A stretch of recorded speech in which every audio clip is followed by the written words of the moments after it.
Hi, my name is Mike McCormick, and I'm the president and founder of PeopleRight.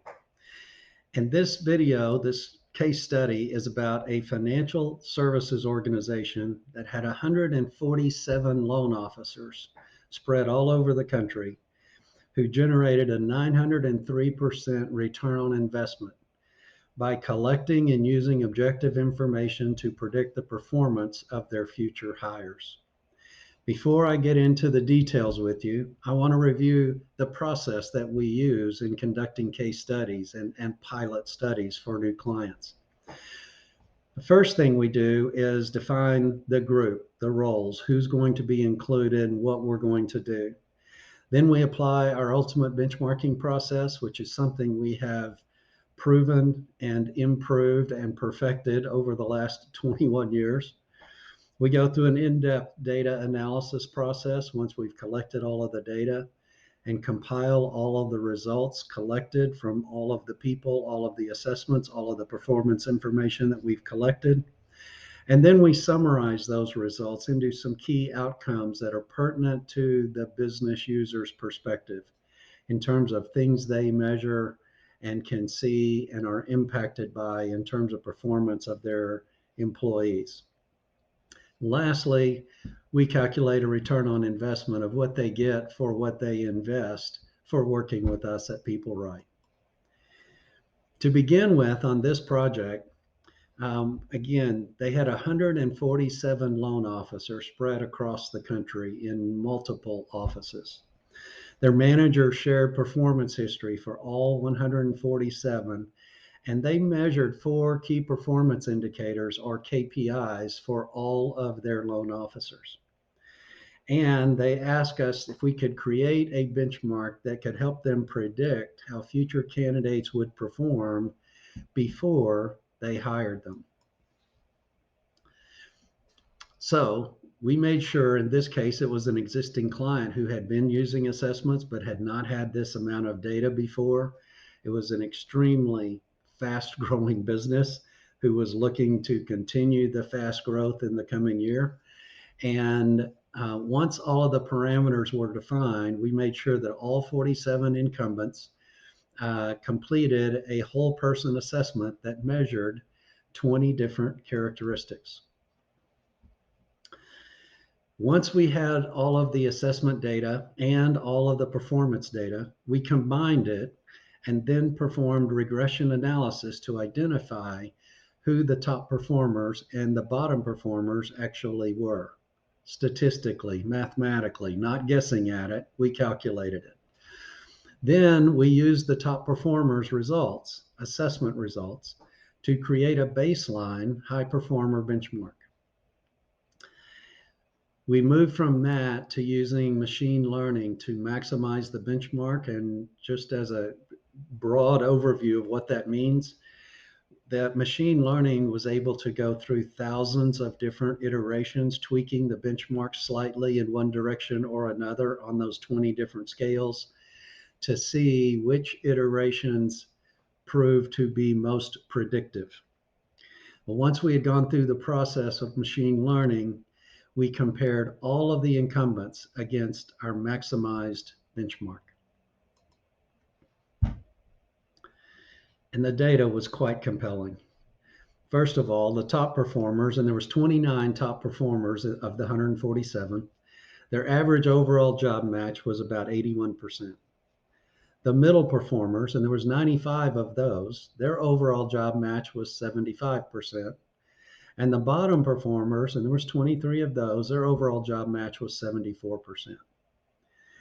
And most importantly, I felt after it was all said and done, was the benchmark accurately differentiated performance of all 3 groups across all 4 of the KPIs that they measured. So what does that look like statistically or in a table? Well, here's their actual results. You can see metric 1 is not really a KPI, it's how long they had been in the role. Metrics 2 through 5 are the actual KPIs that they measured. So it included number of loans closed, their quality score, their error rates, and their customer satisfaction score. And you can see the overall job match scores for each group over here. Not only could we produce that table, but we could also, after the machine learning and additional analysis, we could show them, after looking at the cognitive and behavioral traits scores for their people, we could show them that there were 3 of those 14 traits that were more predictive of performance than the others. Not only that, we could show them that if a person were to miss or not align with those benchmarks, either to the right or to the left, we could show them, you can see the red flags, that missing on one side of the benchmark or another had more of a negative implication than the other side. So for example, if you look at the 7th trait down where the scale is 3, 4, 5, we were able to show them that higher scores were more negative toward performance than lower scores than the benchmark. It was quite compelling data when it was all said and done. So again, the key outcomes from their perspective was that we could accurately predict performance differences between top, middle, and bottom performers across all 4 of their KPIs. We actually created a predictive scorecard showing what performance they could expect from a candidate based on their overall job match. Very, very compelling information. And then the impact on hiring, we could show them that hiring candidates who scored just 5% higher in overall job match would result in an additional $8,000 plus profit per hire. And this company was geared up to hire 75 more people in this role in the coming year. Their total investment for this project, for this study, was $60,000, and that included assessment cost for their planned 75 new hires in the coming year. So what does that look like in terms of ROI?